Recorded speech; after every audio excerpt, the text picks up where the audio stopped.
How does digital accessibility affect me? I look like I'm capable of navigating the internet really well. I can assure you that it's not really that easy. Using the internet can be difficult sometimes because I rely on assistive technologies to get around, like a screen magnifier, using high contrast themes and a screen reader. Often there's content that unfortunately just isn't accessible for my needs. A good example is when I've tried to buy tickets online. I often find that process is a very difficult process and a slow process, so often it times out before I can buy the tickets. I don't use captions. The reason I don't is because the subtitles are too hard for me to read. I don't understand the English structure. Sometimes the size of it is too small. Sometimes I have to ask my boy, my son, what particular English words mean. He has to unpack it for me to understand it.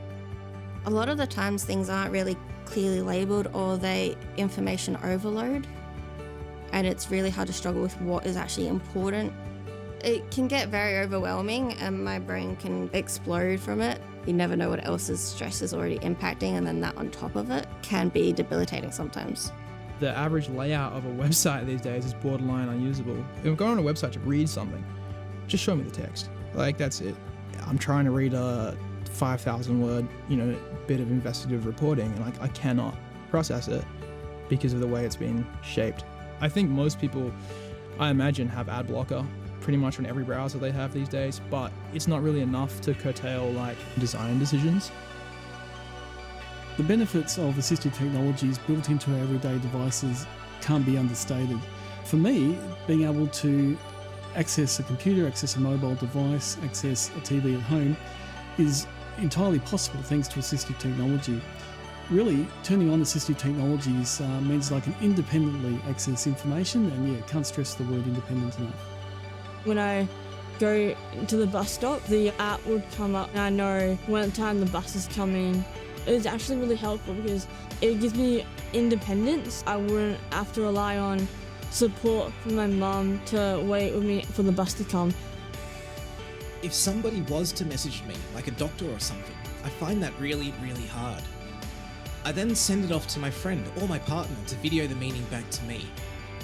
So sign it to me via my phone. So the phone for me is fantastic when I use the video.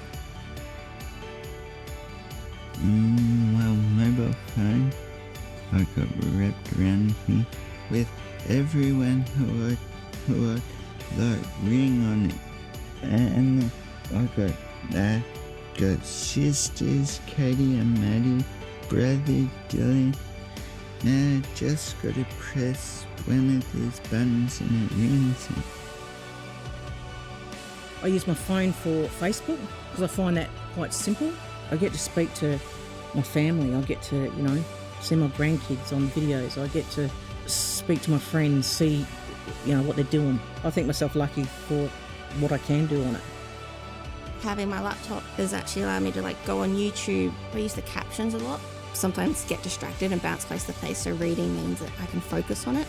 Also means sometimes if there's if someone's really quietly speaking, you can at least use the subtitles. The future of digital accessibility is exciting. I really think we are only just scratching the surface.